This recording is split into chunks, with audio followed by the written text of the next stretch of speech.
Hello, world, and welcome to the first episode of my podcast, Between Thought and Action. This is a space where I try to slow down things a little bit and take a closer look at how we think, how we interpret what's actually happening around us, and how that shapes the way we live. There is a difference between what we think and what's actually true, and most of us don't realize how much of our life is shaped by how much we interpret what actually happens to us. No hypes, no extremes, just real conversations about our individual awareness, clarity, and really learning how to respond instead of react. And honestly, this whole journey just started for me when I realized how often I personally was getting that wrong, and I appreciate your time and coming along with me. Before we get into the episode, I do want to preface everything I'm sharing here comes from my own personal life experiences. Nothing I say is intended to minimize anyone else's perspectives or their experiences. These are just concepts I've noticed, I've tested and worked through in my own life. They're not here to tell you, I'm not here to tell you what to believe. I'm not here to try to challenge anyone's perspective. If anything, I am here to collaborate and expand my own understanding because, well, no one has a monopoly on reality. This is just my way of looking at things and the things that have helped me see more clearly. We all learn, communicate, and operate in our own unique ways, and what works for me may not work for you. I encourage you to test whatever resonates with you. I would challenge you to test everything through, though, and come to find your own conclusions, not what you've been told by myself or anyone else. With that said, let's get into today's episode. So I just want to kind of kick it off about some of the things and issues I've had in my life, especially around addiction. I'm going to just use nicotine as the example. I used to think I needed nicotine, not physically, I mean mentally needed it. It felt like a requirement, like something in me would go off and say, you need this right now. And every time I hit it, I didn't question it. I immediately started patting my pockets. Where's my smokes, Same habit, I had from smoking, I carried over to nicotine, the urgency behind this. There was no pause, there was no thought, it was just, hey, let's find it, let's use it. Fix the feeling immediately. And the weird part is, it worked for a few minutes, maybe an hour. Then the same feeling would come back again and again and again, every hour, every day. At some point, I started noticing that it just didn't make sense. That feeling I called a craving felt identical almost to anxiety. Same tension, same urgency, same sense that something needed to be solved immediately. And that's when it hit me. What if I wasn't actually responding to a nicotine withdrawal? I was responding to a signal and just completely misinterpreting what that signal actually meant. Because when I finally stopped automatically reacting to it, I realized that feeling wasn't telling me you need nicotine. It was telling me I needed a change. Like, my system is reaching critical. You need to make a change. But I had trained myself over 20 years of smoking and vaping to interpret it one specific way.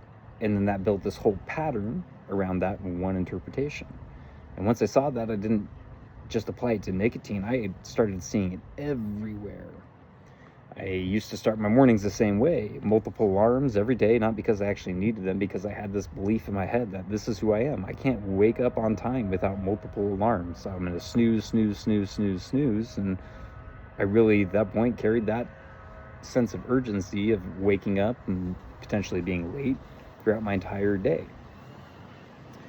So kind of what would happen from that, before the day even started, I was behind.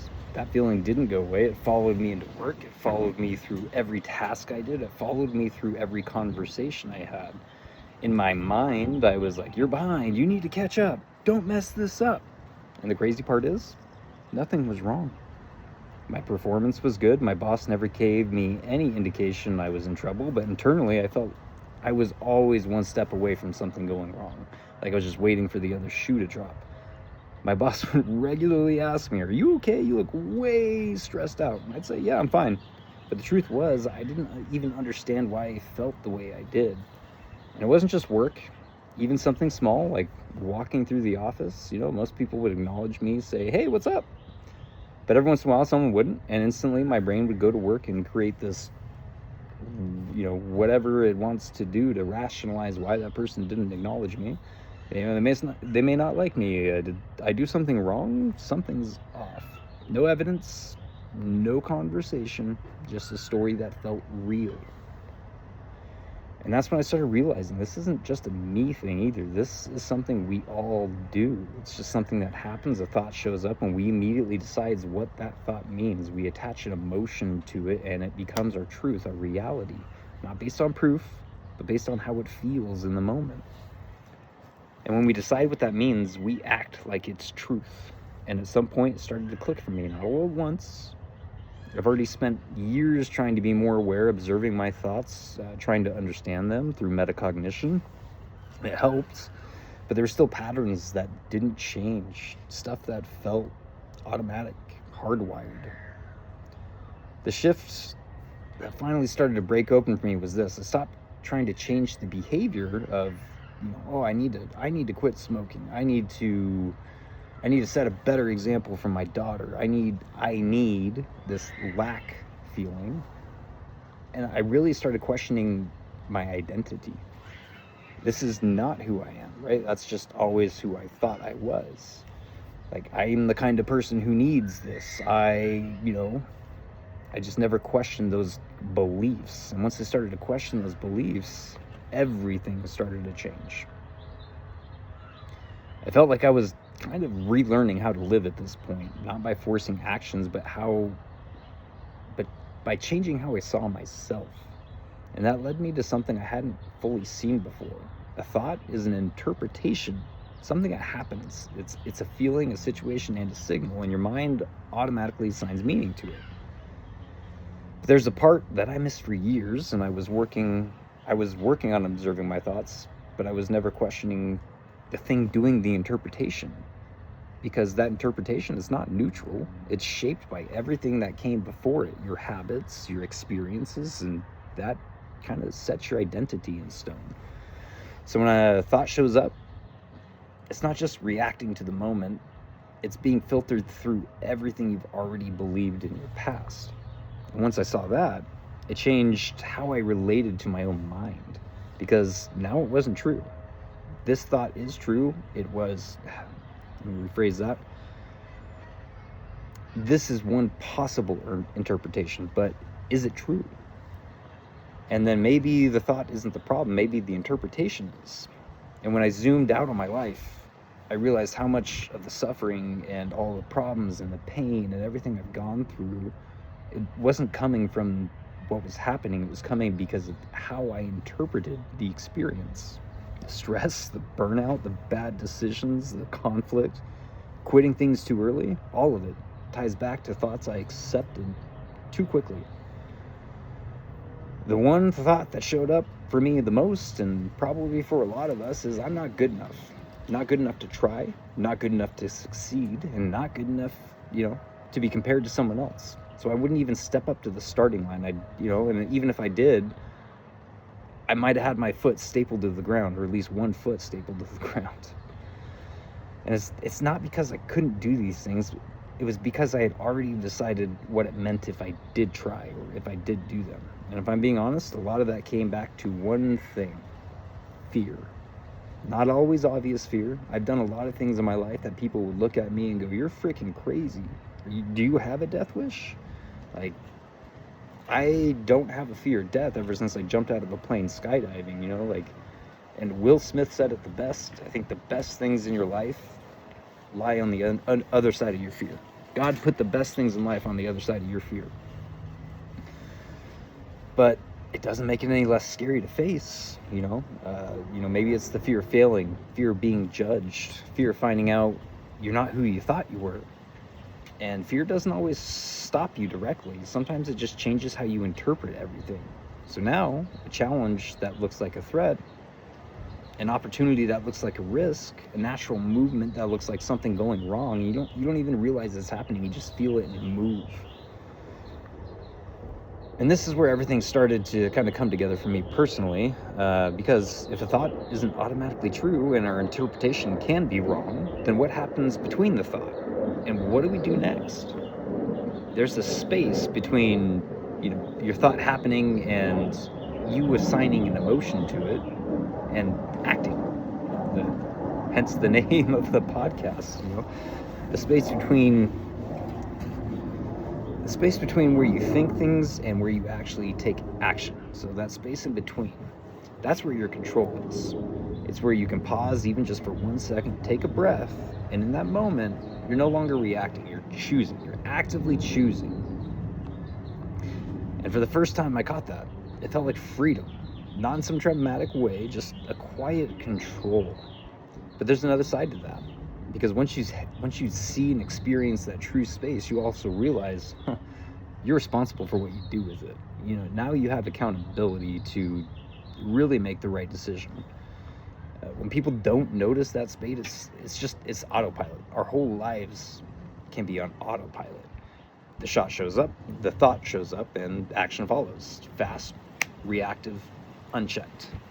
That's where rush decisions happen. That's where details get missed. That's where opportunities get left behind. There's a saying, the devil's in the details, but most of us move too fast. We don't slow down long enough to see that we're shaking the devil's hand in our actions.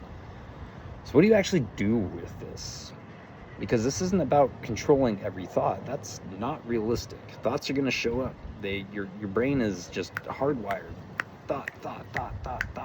The shift isn't what you do next. For me, it's simple. When a thought hits, especially with urgency, you counteract that with your pace. You slow down, take a pause, take a breath. Instead of listening to the first thought and paying attention to what it is, how about you pay attention to what you're actually feeling? You see this all the time. Walking down the hall, and people don't want to burden each other, but they say, "Hey, how you doing?" "I'm great." When really inside we're feeling like shit, but we just put on this mask and this fake whatever, and it's so detrimental to your mental health to do that day in, day out, day in. I'm fine. Things are great. But inside you're screaming. And I cannot stress that enough. Your body, your mind, your spirit, they all need to be lined in your action. So speak your truth is the best thing you could ever do for yourself. But so when I run into that, I pause, I take a breath. Instead of listening to the first thing, I pay attention to what I'm actually feeling on the inside. And then I ask myself, is that true? Or is this just an old pattern that I've carried around in my entire life, trying to pull me back into who I was and the things I was doing that were just detrimental to myself? And what else could I be true that, I'm not seeing right now? That small shift, that small space changes everything. Because now I'm not reacting automatically. I'm consciously choosing 24/7. And there's the thing, if there's anything I'd like you to take from this, it is you are not your thoughts. You are capable of more than what you currently believe. But to make room for that, you have to be willing to question the patterns you've been treating as truth your entire life. And that's what I'm going to keep building on, and I'm going to keep building on this podcast on that exact premise, because next time I want to break down what's actually happening between thought and action. That space I talked about, how it works, why it matters, and how you can actually use it. Because once you understand that, you don't react to life anymore. You start shaping your life. You start actually creating. So kind of in closing, if you take anything from this, just remember the first thought isn't always the truth. It's just the first interpretation of your experience. And the moment you learn to pause and question that interpretation, you create that space. And in that space, you get your agency back. You are not your thoughts, and you are capable of more than you've ever believed. But to make room for that, once again, you gotta question, are these patterns real, or are you just treating them as real? So with love and gratitude to everyone out there, this has been Between Thought and Action. I'll see you on the next one.